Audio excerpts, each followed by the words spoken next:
സംസ്ഥാനത്ത് സാമൂഹ്യ സുരക്ഷാ പെൻഷനുകളും ഭിന്നശേഷി പെൻഷനെല്ലാം മുടങ്ങിയിട്ട് 5 മാസമായി 8000 രൂപയാണ് ഓരോ ഗുണഭോക്താവിനും ലഭിക്കാനുള്ളത്. ഇതിൻ്റെ വിതരണം നീണ്ടുപോവുകയാണ്.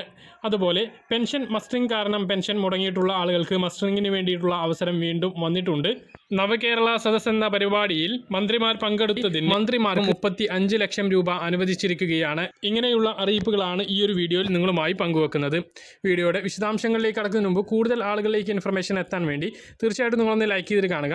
ഫേസ്ബുക്കിലൂടെ കാണുന്ന ആളുകൾ ഫോളോ എന്ന ഭാഗത്ത് ക്ലിക്ക് ചെയ്യുക. വീഡിയോയുടെ വിശദമായ വിവരങ്ങളിലേക്ക് വരാം. സംസ്ഥാനത്ത് ഭിന്നശേഷി പെൻഷനും ക്ഷേമ പെൻഷനും ക്ഷേമ ബോർഡ് പെൻഷനുകളെല്ലാം മുടങ്ങിയിട്ട് 8 മാസമായി. പെൻഷൻ ഉൾപ്പെടെ ഭിന്നശേഷിക്കാർക്കുള്ള 3 പ്രധാന ആനുകൂല്യങ്ങളാണ് ഇപ്പോൾ മുടങ്ങിയിട്ടുള്ളത്.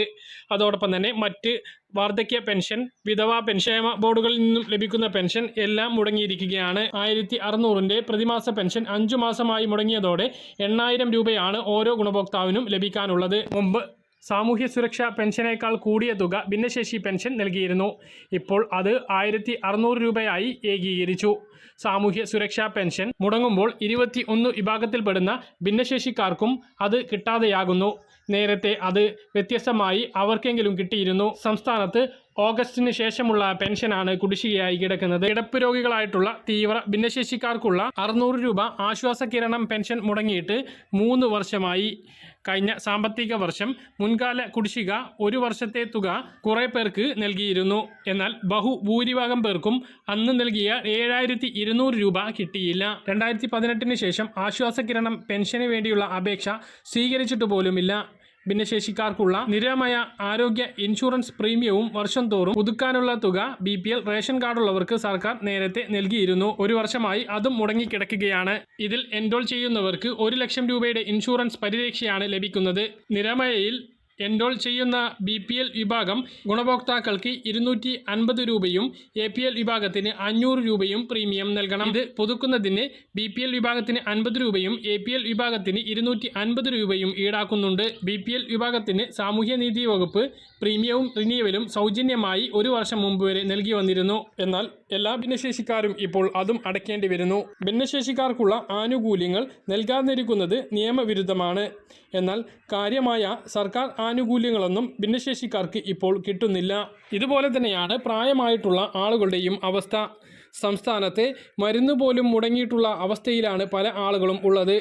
10-20 ദിവസം മുമ്പ് ഒരാൾ ആത്മഹത്യ ചെയ്തത് നമ്മൾ കണ്ടതാണ്. എന്നാൽ പണമില്ല എന്ന് സർക്കാർ പറയുമ്പോഴും സർക്കാരിൻ്റെ ദൂർത്ത് തുടരുകയാണ്. കാസർഗോഡ് മുതൽ തിരുവനന്തപുരം വരെ 140 നിയോജക മണ്ഡലങ്ങളിലും നവകേരള സദസ്സുമായി സഞ്ചരിച്ചതിന് മുഖ്യമന്ത്രിക്കും മന്ത്രിമാർക്കും ട്രാവൽ അലവൻസ് നൽകാൻ 35 ലക്ഷം രൂപ അധിക ഫണ്ട് അനുവദിച്ച് ഉത്തരവിറങ്ങി. സാമ്പത്തിക പ്രതിസന്ധിയെ തുടർന്ന് നിയന്ത്രണം ഏർപ്പെടുത്തിയിട്ടുള്ള ട്രഷറിക്ക് ഇളവ് വരുത്തിക്കൊണ്ടാണ് ഈ തുക അനുവദിച്ചിരിക്കുന്നത്. ജനുവരി 30 ഇത് സംബന്ധിച്ച് സർക്കാർ ഉത്തരവിറങ്ങി. ട്രാവൽ അലവൻസ് നൽകുന്നതിന് 35 ലക്ഷം രൂപ വേണമെന്ന് പൊതുഭരണ വകുപ്പ് ജനുവരി 16 ധനവകുപ്പിനോട് ആവശ്യപ്പെട്ടിരുന്നു. ഇതിൽ 14 ദിവസം കൊണ്ട് അതിവേഗത്തിലാണ് ധനവകുപ്പ് തീരുമാനം എടുത്തതും ഉത്തരവ് ഇറക്കിയതും. നിലവിൽ മുഖ്യമന്ത്രിക്കും മന്ത്രിമാർക്കും 1 കിലോമീറ്റർ യാത്ര ചെയ്തതിന് 15 രൂപയാണ് ട്രാവൽ അലവൻസായി ലഭിക്കുക. നവകേരള യാത്രയുടെ ദൂരം കണക്കാക്കി TA അനുവദിക്കും. ഇതുകൂടാതെ ഒരു ദിവസത്തേക്ക് 1000 രൂപയുടെ പ്രത്യേക അലവൻസും ഓരോ മന്ത്രിമാർക്കും ഉണ്ട്. ഇത് 36 ദിവസത്തേക്ക് ഓരോ മന്ത്രിമാർക്കും 36,000 രൂപ ലഭിക്കും. നവകേരള സദസ്സ് ദൂർത്താണെന്ന് ആരോപണം പ്രതിപക്ഷം ശക്തമാക്കുമ്പോഴാണ് ഇതിനായി ഖജനാവിൽ നിന്നും ചിലവഴിക്കുന്ന തുകയുടെ കണക്കുകൾ ഓരോ ദിവസവും പുറത്തു വരുന്നത്. നവകേരള സദസ്സിന് വേണ്ടി ചിലവഴിച്ചിട്ടുള്ള കണക്കുകൾ സർക്കാർ ഇതുവരെ പൂർണ്ണമായും പുറത്തുവിട്ടിട്ടില്ല. നവകേരള സദസ്സിന് വേണ്ടി 1.5 കോടിയുടെ ആഡംബര ബസ് സർക്കാർ വാങ്ങിയിരുന്നു. ഇത് വിവാദമായപ്പോൾ എല്ലാ മന്ത്രിമാരും ഇതിൽ സഞ്ചരിച്ച് ചിലവ് ചുരുക്കാനാണ് എന്നാണ് പറഞ്ഞത്. എന്നാൽ എല്ലാ മന്ത്രിമാരുടെയും വാഹനങ്ങളും പൈലറ്റ് വാഹനങ്ങളും ഇതോടൊപ്പം യാത്ര ചെയ്ത് അധിക ചെലവ് ഉണ്ടാവുകയാണ് ചെയ്തത്. ഇതിൻ്റെ ചെലവുകൾ ഇനി പുറത്തു വരാൻ ഇരിക്കുന്നതേ ഉള്ളൂ. തിരുവനന്തപുരത്ത് നടത്തിയ കേരളീയം പരിപാടിയുടെ കണക്കിലും സംസ്ഥാന സർക്കാർ മൗനത്തിലാണ്. സ്പോൺസർമാരുടെ വിവരങ്ങൾ പോലും ഇതുവരെ പുറത്തുവിട്ടിട്ടില്ല. ഇത് സംബന്ധിച്ച് നിയമസഭയിലെ പ്രതിപക്ഷ ചോദ്യങ്ങൾക്കും മുഖ്യമന്ത്രിയും മന്ത്രിമാരും മൗനം തുടരുകയാണ്. ഈ ഒരവസ്ഥയിലും പെൻഷൻ നൽകാൻ മാത്രം പണമില്ല.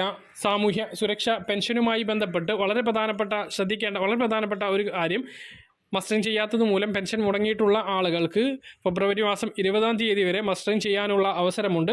ആ അവസരം പ്രയോജനപ്പെടുത്തണമെന്ന് ഓർമ്മിപ്പിക്കുകയാണ്. വിധവ അവിവാഹിത പെൻഷൻ വാങ്ങുന്ന ആളുകൾക്ക് സർട്ടിഫിക്കറ്റുകൾ സമർപ്പിക്കാനുള്ള സമയം ജനുവരി 31 നേരത്തെ പറഞ്ഞിരുന്നത്. ഇനിയും അത് നൽകാത്ത ആളുകളുണ്ട് എങ്കിൽ പഞ്ചായത്തുമായൊന്ന് ബന്ധപ്പെട്ട് ഇത് നൽകാൻ വേണ്ടി ശ്രദ്ധിക്കുക. പറഞ്ഞ കാര്യങ്ങൾ കൃത്യമായിട്ട് മനസ്സിലാണെന്ന് കരുതുന്നു. ഇതുപോലെ ഇൻഫർമേഷൻ ലഭിക്കാൻ ചാനൽ സബ്സ്ക്രൈബ് ചെയ്യുക, ബെൽ ഐക്കൺ എനേബിൾ ചെയ്ത് നോക്കുക. മറ്റൊരു വീഡിയോയുമായി നമുക്ക് വീണ്ടും കാണാം. ബൈ.